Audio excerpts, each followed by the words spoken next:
Hey everybody, Josh the RV nerd of Bish's RV, breaking away from my Coldwater, Michigan hometown store. Actually made the trip over to Vegas today to get you a look at the new 175FQ. This is the new 8-foot wide replacement for the previous 7-foot wide 195RB.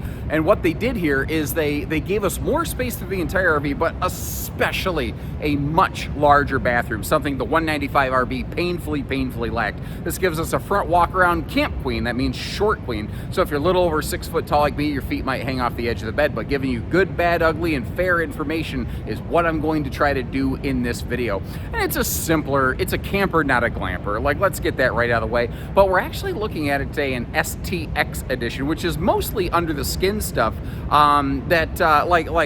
it rides higher off the ground with a different kind of tire package that is optional. Now the STX thing kind of comes out of Indiana. The Baja stuff is what comes out of the Utah Western production, and you can still even get optional fiberglass skin instead of the corrugated tin skin that you're looking at here today. So they give you a lot of different ways of kind of outfitting this one exactly how you want it to be. But what this camper does is it gives us a nice campsite dining window. It gives us a bigger dinette than the 195 ever hoped to, and again, a vastly superior bathroom with really respectable built-in linen storage in there. The RV's 6.5 foot tall, so my balding nugget's definitely gonna be in the skylight, but that's true of most campers. Frankly, there's some single axle campers out there that don't give us any skylight that I wouldn't fit in at all, so I'm gonna call that a victory here. And as we go, again, I'm gonna share some things that are awesome, maybe a couple things that are not, and I'm gonna let you decide, what's what. And if you appreciate how we get you the footage, make sure you hit that like button, subscribe to our videos to catch the next one. Let's go. Now, in our early floor plan and a flash footage, I kind of threw a wide angle view of what I'm about to show you in there. I really don't like doing that, and I move super slow so as to not make people motion sick. I kind of throw it in there sometimes because in a small RV, it can sometimes be difficult to understand the space and how everything is all connected together, and that's one of the very few kind of direct ways I can do it. Now, as long as I'm standing here in the entry door, I want to mention, let's get this right out of the way. This might be a deal breaker. Let's get out of the way, but hear me out. It's a short queen bed. It's 60 by 74. It's 6 inches shorter than a standard residential queen, but look how much room's at the foot of the bed. If you wanted to put a true queen in here, you absolutely could. They could have made this floor plan shorter, lighter, a little less expensive. They left it a little bit bigger to give you some more options. Like, for instance, they included nice hidden hinges, magnet holdbacks, pocket screwed lumber core cabinetry. They could have saved money by not doing any of those things. To be fair, because at the end of the day, it's not what the factory spends, it's what you spend on the RV. So these are differences in why this J-Flight might be a little bit heavier. It might weigh, that's the same thing. It might weigh a little more. It might cost a little more. That's what I was wanting to say. If you look at this floor plan, the way a lot of other builders make it, a lot of them will give you an overhead cabinet, but a lot of them will give you one big door in the middle or one door over here and one door over there.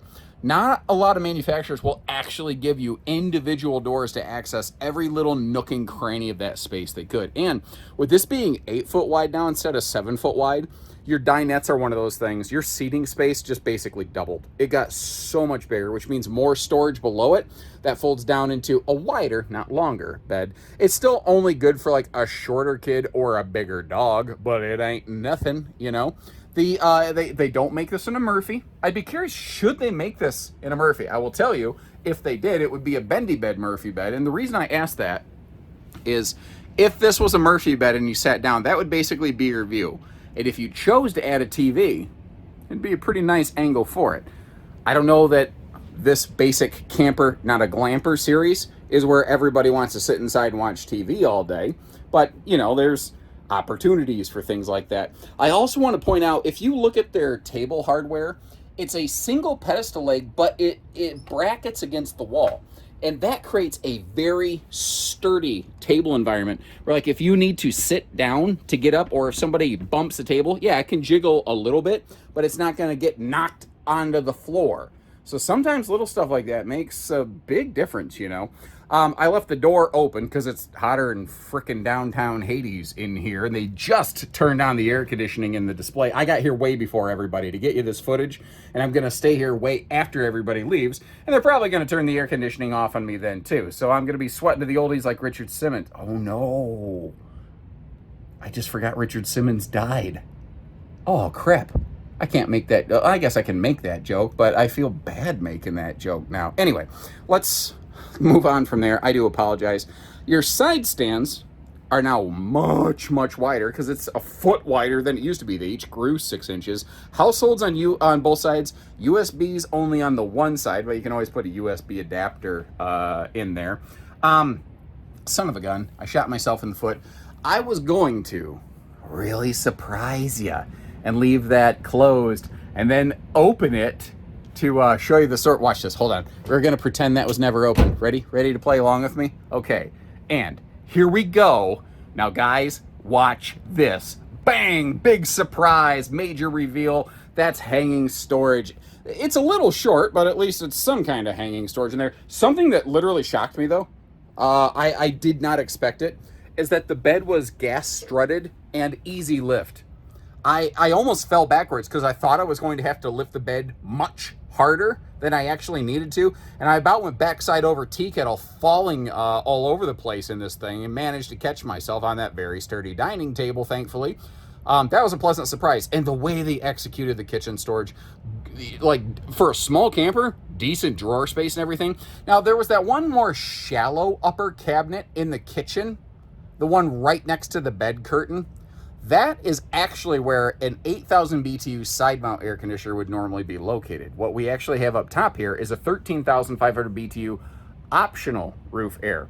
And this is one of the very few brands that still has a side air capacity. Most manufacturers don't do that, won't do that to standardize production purposes, because it is harder to offer two different air conditioners. But that means that this RV can be shorter overall height if you want it to be shorter overall height. So that's kind of cool, you know. Fantastic space around that toilet. That's one of the things. The previous 7-foot wide 195 RB version of this was really tight in the bathroom. Man, that space was fantastic. Perfect location for the toilet paper roller, really. You know, it's also a little bit of a shub, but a huge footprint. This is one of the larger showers I think I've ever seen in a smaller camper in terms of length and width. Now, in terms of height, it's a 6.5 foot tall floor to ceiling camper. So, yeah, my head's up in the skylight. Nothing to really be done about that. I can deal with that, though. You know, one of the things that I would personally have to do something about is the fact that this RV does not actually have a power vent fan. That always felt like one corner cut a little bit too tight to me, but they've done that for like 2 or 3 years now. So obviously it's not hurting sales. When something hurts sales, that's when a manufacturer will stop doing it. And I'm not saying I want to hurt their sales. I'm just saying I would personally like to put a power vent fan in there. Now, like we saw in our earlier floor plan and a flash footage, this bathroom actually has some really good storage space in it. The bathroom counter, I sound like Porky Pig. The bathroom counter is actually deceptively deep. So it does leave you decent space in there. Like if you need to sit down a hairdryer or plug in an electric toothbrush, or my daughter is doing like the Invisalign thing, you know, she's got a little machine that helps clean her little aligners every now and then. There'd actually be a nice little spot to plug stuff like that in. So little extra counter. I've never had somebody not like an RV because it had too much counter space. I bet it'll never happen, frankly. All right, so when they went from 7 foot wide to 8 foot wide, they got a little heavier. The camper got a foot bigger, but it only gained about 100 pounds. It still has typically around, or maybe just under 1,000 pounds of cargo capacity. That's not amazing, but it's not god awful for a single axle little camper like this. Now, pardon all the posters, and as we come around this bush, we're about to be welcomed to the jungle by Axl Rose, effectively, or actually Micah Hicks. That is, he's actually my home store's Jayco travel trailer rep. So everybody say, hey, Micah. You know, he's actually a really cool guy. He is a literal public servant. He has worked in law enforcement. He actually is the one that told me, like, I always joked and I called him Night Sticks Hicks, and he always kind of laughed about that. He says, you know, the only thing they're really good for is like scratching your chest if you're wearing body armor. The things you learn, right? Okay, so we are looking at a J-Flight SLX with the STX package. That changes some things. For instance, you see that 30-pound propane tank right there. That's part of it. They basically 50% more propane, not double tanks, but a larger 30-pound tank instead of 20s. A power tongue jack is part of that, as is, they essentially like flip the axle and give us a little more aggressive tire package on this thing to give you more ground clearance. So if you're looking to be not a pavement princess like me, if you're looking to get off the beaten path a little bit, that's maybe a package you want to look at. Now, STX edition comes out of their Indiana production. Baja edition comes out of their Western Idaho production.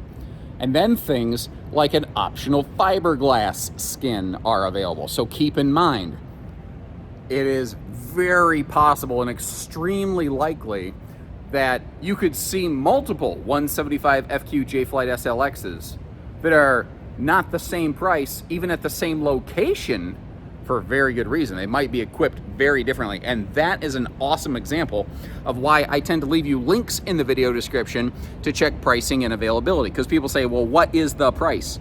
There is no the price on this camper.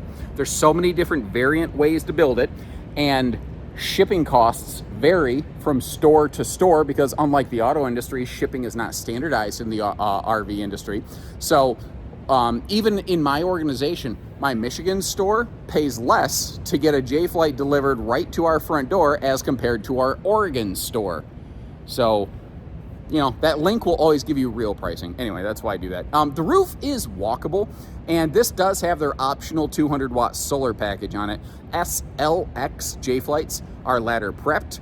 Full J-Flight propers actually have a ladder built on them, but those are exclusively tandem axles. And you know, we've kind of walked our way around this thing. I think we generally got the gist of it. I will point out the windows are tinted, and if you look at just the window, you can see right through it because it's backlit. But if you notice, I left that entry door open so you actually can see a difference there. Now, I also want to give them credit. Even on the most basic version of this, it still has a window in the entry door, which a lot of your single axle stick-in tins will not do. Now, it's shade prepped. It doesn't have a shade from the factory, but that's like $40 off Amazon and you can install that. Something I noticed though, because of the location of the 60,000 BTU on-demand water heater, it does not have a full pass-through, but it does have some kind of pass-through. Well, not pass-through, but some outside storage. Decent, I think. Now, if I've sounded funny today, or if you hear something clicking around in my teeth, or I sound weird like I did right there, I'm basically just living on Hall's cough drops right now. These displays, it's Vegas. There's no humidity like I'm used to as a Michigan boy. So I am getting dried out like crazy, and I'm actually just recovering from getting off of something, and I'm trying not to get it back. So apologies if I sound kind of weird sometimes today, you know, just kind of how it kind of goes. Anyway, you don't care about any of that. Why do I do this all the time?